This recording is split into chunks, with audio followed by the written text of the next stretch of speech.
Gout বা gouty আর্থ্রাইটিসের যন্ত্রণাময় জীবন ও হার্টের রোগের সম্ভাবনা থেকে বাঁচাতে অ্যালোপ্যাথিক মেডিসিন ছাড়া যে বীজটি আপনাকে বাঁচাতে পারে সেটি হলো সেলেরি সিডস বা রাঁধুনি বীজ।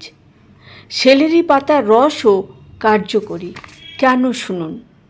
সেলেরি সিডস বা রাঁধুনি বীজের মধ্যে যে 4টি ফ্ল্যাভোনয়েডস আছে সেগুলো জ্যানথিন অক্সিডেজ এনজাইম নামক যে এনজাইমটির ওভার অ্যাক্টিভিটি দায়ী সেটিকে কন্ট্রোল করতে পারে এই রাঁধুনি বীজের মধ্যে থাকা ফ্ল্যাভোনয়েডগুলি। প্রথম যেটির নাম বলবো সেটি হচ্ছে লুটিওলিন।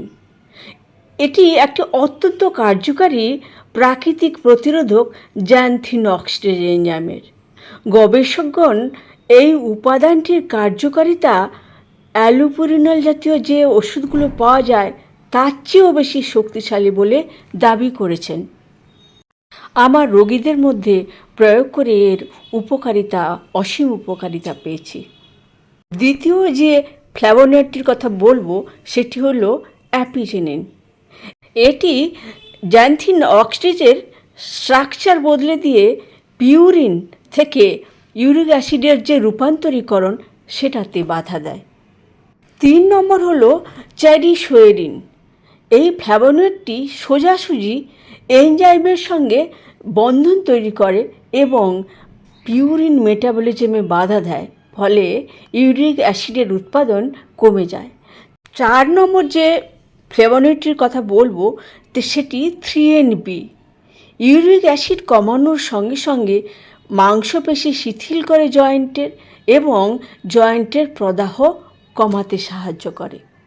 যারা এই রোগে আক্রান্ত কি কি খাদ্য তাদের জন্য বর্জনীয় সেটি জানুন, এবং যদি জানেন তাহলে তার সঙ্গে এই বীজটি গুঁড়ো করে গরম জলের সঙ্গে প্রতিদিন 1 চামচ কিংবা জলে ভিজিয়ে নিয়ে পরের দিন 1 গ্লাসে ছেঁকে নিয়ে সেটি খেতে পারেন এবং দেখুন এর কার্যকারিতা, এর উপকারিতা।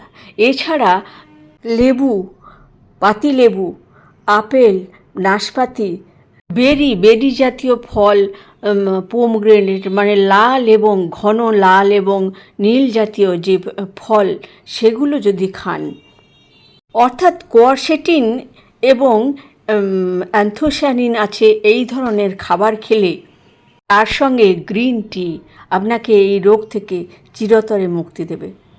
বিশদে জানতে ওয়েলনেস সুমিতায় চোখ রাখুন।